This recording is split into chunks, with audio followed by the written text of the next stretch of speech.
Here with Dr. Carolann Peterson, Adjunct Professor at the USC School of Social Work, discussing the recent murder of Flor Medrano in Mid-City Los Angeles. Dr. Peterson, according to reports, after taking her statement, police tried to get her to go to a shelter, and she chose to go home. Why do you think domestic violence victims are so often reluctant to go to shelters? Well, the first is that for most victims, going into a shelter goes into communal living. A lot of children, and you have to give up possibly a home where there's your own bedroom, your own kitchen, and it can be very difficult. But the other is that many times victims go home, even though it means going back to the abuser, simply for the fact that, believe it or not, it's safer.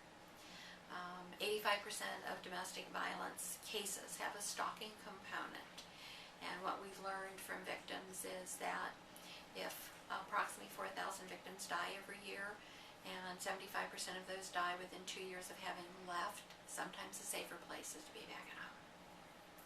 In general, what challenges do advocates face in getting women the help that they need to get out of these situations? Mainly it's having all the right resources and enough resources. We don't always have enough shelter beds. 80% of victims don't go to shelter. They might use outreach services, but our shelters are 97% full at any given time. So if I have to wait to get into a facility, it could be really hard, even though I could get all of my services on an outreach basis. What does this case demonstrate about cycles of violence and repeat abusers in domestic violence? It's very standard. We know that the majority of our abusers learn this behavior. Close to 85% of abusers saw their fathers beat their mothers, and I say that with no disrespect to the men of our audience, but most victims are women and most abusers are men. And this is a learned behavior. This is not a psychological issue. This is not an issue where I've all of a sudden gone crazy or I've snapped. Abusers will tell you they know what they do every time they do it, and they don't do it with anybody else but an intimate partner. Do you think publicity around Medrano's murder will make other women less likely to come forward with their charges, and how could you combat that sort of effect? Actually, when there's a case, it usually doesn't make victims back off. It makes victims pick up the phone and call. So the good piece is that victims look at it and say, this could be me, and maybe I need to do something about it, and call our shelters and call our hotlines.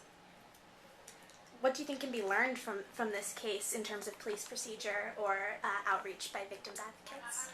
Law enforcement will always tell you they learned something from a case. And one of the pieces that's really excellent is they learn with us as advocates and we learn from them. But every case brings its own set of challenges. Every case is slightly different. What we hope we learn is, were there signs that we could have seen and intervened sooner and a bit better time, and was there anybody, even a social worker, who might have seen the signs to give her assistance? Does this case point to any flaws in state or federal policies? Most of our state and federal policies are pretty good. It's the enforcement. Do we as advocates do the right thing at the right time? Are we training social workers the way we need to? Are we training law enforcement? And even to bring up the case of Fort Hood, were we looking at the warning signs early enough to do something about it, or were we looking at the warning signs and saying, oh, this will pass? We need to step up and speak up when we need to. Excuse me. In what way are students at USC being trained to be advocates in that way? We're one of the few schools that we actually have a course on domestic violence, and we're hoping to propose a course on domestic violence in the military. And we're also doing a new course called Global Violence Against Women. So we're looking at this from a local perspective, a national perspective, and an international perspective. And when you take that broad of approach, you're hopefully then getting everybody to understand that it's an issue that everybody can work on. Thank you very much. Thank you.